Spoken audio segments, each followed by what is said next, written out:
मेरे प्रिय आत्मीय बंधुओं, आध्यात्मिक जगत में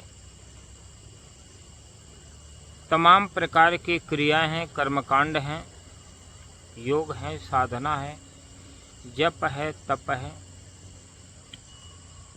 तमाम प्रकार के कष्टकर साधनाएं हैं।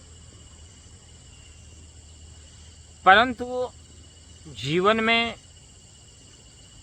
शुद्ध आध्यात्मिकता को जीना बहुत ही सरल और सहज है। जैसा कि धार्मिक गुरुओं ने इसको इतना क्लिष्ट, इतना कठिन बना करके प्रचारित करते हैं, उतना यह कष्टकर साधना नहीं है। जीवन में कुछ ऐसी चीज़ें हैं जो हम 24 घंटा अपने आप को सजग करें, तटस्थ करें, तो हमारे जीवन में इतनी फलीभूत होने लगती है या आध्यात्मिक शक्तियाँ। मेरा एक क्वेश्चन है, मैं भ्रमित रहता हूँ कि ऐसा क्या चीज़ है कि जैसे लोग कहते हैं कि परमात्मा का भजन करने से या अदर चीज़ कार्य करने से मुक्ति होती है, साधना करने से मुक्ति होती है, लेकिन मुझे इस बात को समझ में नहीं आती है कि किसकी मुक्ति हुई है, कौन आके स्वयं कहा है कि मेरी मुक्ति हो गई है। इस बात का स्पष्टीकरण कैसे पता चलेगा? इस बात को मेरे मन में बहुत ज़्यादा संशय है। इस बात को लेकर आप मेरे भ्रम को दूर करने का प्रयत्न करें।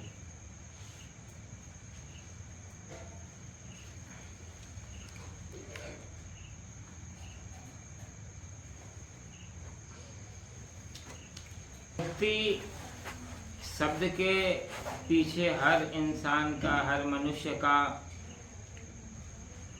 अलग अलग मंतव्य है। पर मुक्ति को जानने के लिए, जीवन मुक्ति को जानने के पहले हमें बंधन को जानना होगा कि हमारे जीवन का बंधन क्या है। जब हम अगर बंधन को जान लेंगे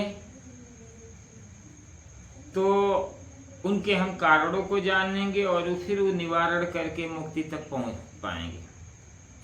तो पहला प्रासंगिक प्रश्न मुक्ति कैसे होती है नहीं, पहले हम किन चीजों में बंधे हैं वो ज्यादा प्रासंगिक प्रश्न है। तो बंधन किस चीज का है? बंधन है विकारों का। बंधन विकारों का है और विकारों की वजह से ही जीवन में दुख है। और दुख से हर व्यक्ति निकलना चाहता है, हर प्राणी निकलना चाहता है। पर विशेष मनुष्य खानी में जो मनुष्य है वो विवेकवान है, विचारवान है, तो मुक्ति की संभावना इससे ज्यादा है। अन्य खानियों में मुक्ति का कार्य संभव नहीं है, क्योंकि मनुष्य जन्म ही कर्म भूमि का है और पशु भूमि जो है भोग भूमि का है। प्रश्न खड़ा होता है कि अब हम मुक्त कैसे होंगे? तो पहला बंधन मैंने बताया कि विकारों का ही बंधन। काम है, क्रोध है, राग है, द्वेष है, मोह है, मत्सर, जो षड विकार हैं, इन षड विकारों से दूर हो जाना, अपने मन से चित्त का जो मलिनता है उन चीजों को अलग कर देना, एक बात। दूसरा है जो धर्म के क्षेत्र में तमाम प्रकार की कल्पित अवधारणाएं हैं जनमानस में, और मनुष्य जो उन धारणाओं में फंसा है, जिसको हम कल भी बताया, भ्रम है, धोखा, माननी, कल्पना, मल विक्षेप, आवरण, ठीक है, कर्मकांड, उपासना, योग, तमाम प्रकार की चीजें हैं। तो ये दो प्रकार के बंधन है। कबीर साहब के शब्दावली से अगर जाना जाए तो सदगुरु कबीर साहब कहते हैं कि दो प्रकार के बंधन, भंवर जाल और बबू जाल। भंवर जाल का मतलब धन दौलत, परिवार, कुल कुटुंब, लड़के बच्चे या जितने सारे संबंध हैं संसार के, वो सारे भंवर जाल के अंतर्गत है। वेद, शास्त्र, कुरान, बाइबिल, उपनिषद, जितने शास्त्र हैं वो बबू जाल है, यानी वाणियों का विस्तार है। तो दो प्रकार के बंधन हमारे संबंध में विकार पैदा होते हैं। जब हम दो व्यक्ति जहाँ रहेंगे उनके संस्कार टकराएंगे तो उनके प्रति या तो राग होगा या तो द्वेष होगा।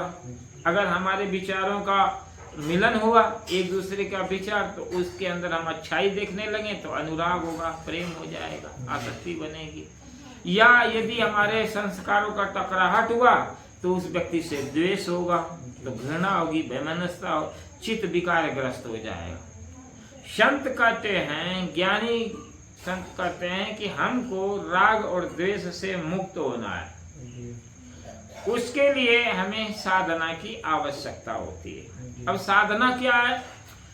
साधना यही है कि हम 24 घंटा अपने चित्त को विकारों में लिप्त न होने दें। हर कार्य के प्रति हम सजग रहें, जागरूक रहें। खाते पीते उठते बैठते चलते फिरते हम साक्षी दृष्टा भाव में तटस्थ भूमिका में रहें। हमारे मन के अंदर अगर हम काम वासना आ रही है तो हम देखें, उस काम वासना को हटाने का, उसको दबाने का प्रयत्न न करें। हमारे मन में क्रोध आता है तो उस क्रोध को हटाने का और उससे घृणा न करें कि ये मेरे मन में क्रोध आया या मैं क्रोध नहीं है, मैं करना चाहिए। बस जो आया है उसको बस देखना है, जानना है। यहाँ पर दो बातें आ जाती है। पहली बात आ जाती है कि अगर कोई दूसरे संप्रदाय के लोग या किसी भगवान की उपासना करने वाले कहते हैं कि नहीं, आत्मा तो परमात्मा में जाकर मिलेगी, तो सैद्धांतिक दृष्टिकोण है कि आत्मा अखंड है। अगर किसी का अंश होगा तो मुक्त होने की कोई संभावना नहीं। क्यों नहीं संभावना? कि यदि वो पहले मुक्त हुआ है, फिर परमात्मा की भक्ति करेगा, फिर मुक्त होगा तो फिर अलग हो जाएगा। जैसे हम ही हैं, हम अभी मान लीजिए हम बंधन में हैं और हम परमात्मा की भक्ति करते करते करते हम परमात्मा में जाकर मिल गए, ठीक है। तो ये सिद्ध हो गया कि जब हम मिल रहे हैं तो हम अखंड नहीं है और परमात्मा भी अखंड नहीं है। खंड है तभी तो दो का मिलन हो रहा। तो ये तो परमात्मा ईश्वरवादी का सिद्धांत यहाँ कट जाता है।